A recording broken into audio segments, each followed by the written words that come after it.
या मंडळामध्ये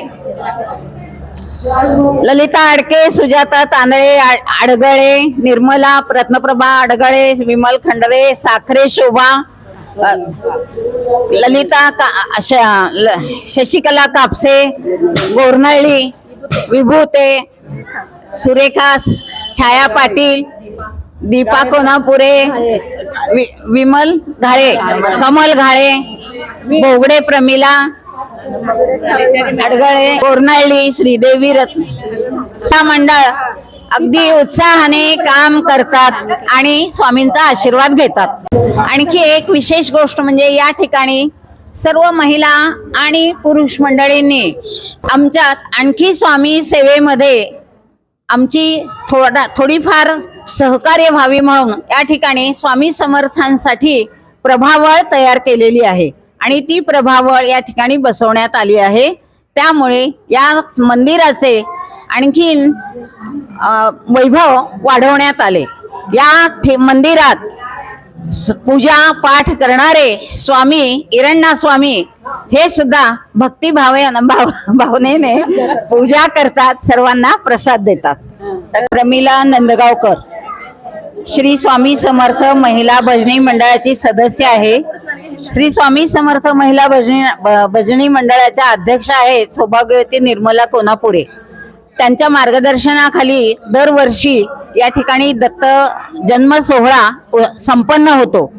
ह्या भजनी मंडळाला 25 वर्षे पूर्ण झालेली आहेत. या वर्षी रौप्य महोत्सव साजरा करीत आहोत. या 7 दिवसामध्ये निरनिराळ्या भजन मंडळांचे भजन या ठिकाणी सादर झालेले आहेत. तसेच या मंडळातील सर्व सदस्यांनी काल रोजी या ठिकाणी श्री स्वामी समर्थ सारामृत या पुस्तकाचे पारायण केलेले आहे. आजच्या दिवशी दत्त जन्मा दिवशी सकाळपासून कार्यक्रम या ठिकाणी सुरू आहे. या ठिकाणी भक्तांची अलोट गर्दी जमली होती.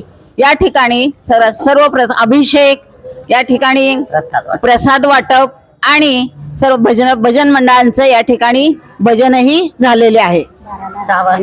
आणि आज संध्याकाळी 6 वाजता दत्ताचा पाळणा गुलाल हा कार्यक्रम होईल.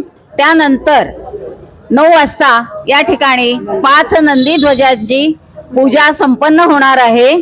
या सर्व कार्यक्रमासाठी महिला भजनी मंडळ तसेच पुरुष मंडळी सुद्धा या ठिकाणी हिरिरीने भाग घेतात. हा सर्व सोहळा संपन्न करण्यासाठी सर्वजण सहकार्य भक्तिभावाने पूर्ण करतात. श्री स्वामी समर्थ, जय जय स्वामी समर्थ. आज दत्त जयंती असल्यामुळं इथले भजनी मंडळ 7 दिवस झालं आपल्या भजनी मंडळाचा कार्यक्रम इथं होत आहे आणि विधीवर पूजा सकाळपासून सुरू आहे. इथल्या भजनी मंडळाच्या वतीनं स्वामी महाराजाला पाठिंबाचा प्रभाव करण्यात आलेला आहे. म्हणजे फक्त भजनी मंडळाच्या महिलांनी त्यांचे वैयक्तिक पैसे गोळा करून स्वामी महाराजांना अर्पण केलेली ते प्रभावळ आहे. आता दत्त जयंतीमुळं इथं दुपारी महाप्रसादाचं वाटप आणि संध्याकाळी 5 नंदीध्वजाची पूजा विधीवर पूर्वत केली जात आहे. भक्तांचा प्रतिसाद भरपूर आहे. सकाळपासून अलोट गर्दी आहे. गर्दीच्या हिशोबामुळेच आम्ही इथं महाप्रसादाचं आयोजन केलेलं आहे.